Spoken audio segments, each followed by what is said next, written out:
12A railway colony అని board పెడితే, ఆ రైల్వే కాలనీకి తీసుకెళ్తారనుకుంటే, రైల్వే స్టేషన్ అని చెప్పి ట్రైన్ ఎక్కించి డైరెక్ట్ అస్సాంకి పంపించేశారు. వెళ్తున్నట్టున్నాయి. అయ్యో!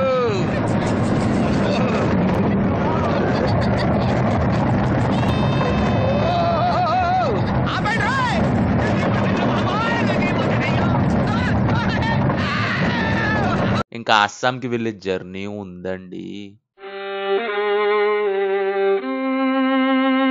చూస్తుంటే అసలు ఆ స్క్రిప్ట్ లెవెల్ నుంచి ఏదో ఎవరో బలవంత పెడితే రాసినట్టు, ఇంట్రెస్టే లేకుండా ఫోర్స్డ్‌గా చేసినట్టు, తీసినట్టు ఉంది.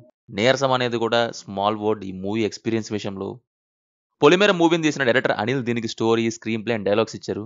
పైగా ట్రైలర్ కూడా సరే చూద్దాం అనేలా ఉండడంతో వెళ్తే ఇలా బలవుతా అని అస్సలు అనుకోలేదు. నాకు అర్థం కాని విషయం ఏంటంటే 'పొలిమేర' అప్పుడు కంప్లీట్‌గా యూనిక్‌గా క్షుద్ర పూజలు, అన్‌ఎక్స్‌పెక్టెడ్ ట్విస్ట్‌తో వచ్చిన అనిల్ ఈసారి ఇంత దారుణమైన రొట్ట స్క్రిప్ట్ ఏసుకొని ఎలా వచ్చారా అని.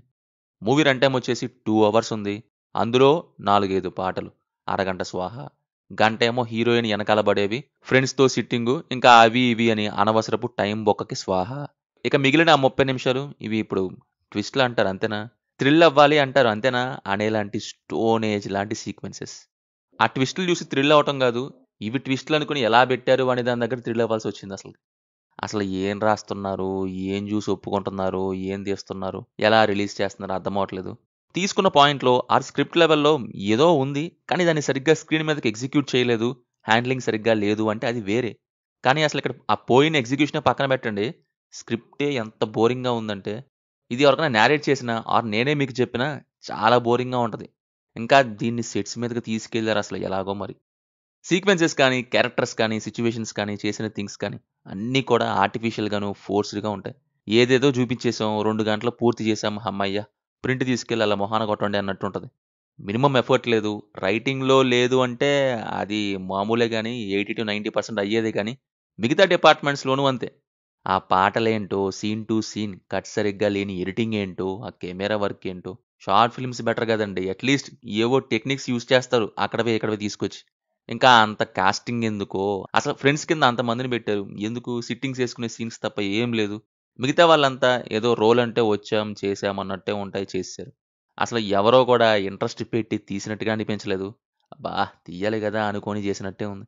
అల్లరి నరేష్ ఒకరే మరీ వదిలేస్తే బాగోదనో ఏమో, కొంత ఏదో చేసే ప్రయత్నం చేశారు అనే తప్ప, ఆల్మోస్ట్ అందరూ దండం పెట్టేసి, తీసి, వదిలించేసుకున్నట్టుగానే ఉంది.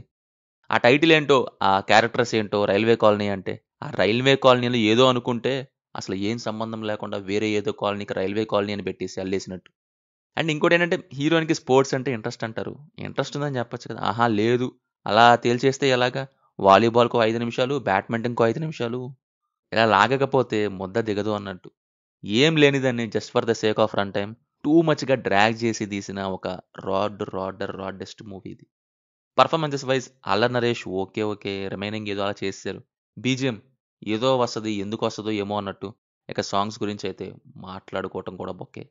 ఫైనల్లీ సినిమానే బొక్క. 'అల్లరి నరేష్‌వి' నెక్స్ట్ 'ఆల్కహాల్', 'సభకు నమస్కారం' రాబోతున్నాయి. మరి అవి తనకి కమ్‌బ్యాక్‌ని ఇచ్చి పెడతాయో లేదో చూడాలి. ఇది మరి రాడెస్ట్ కాలనీ అదే 12 రైల్వే కాలనీ మూవీ గురించి.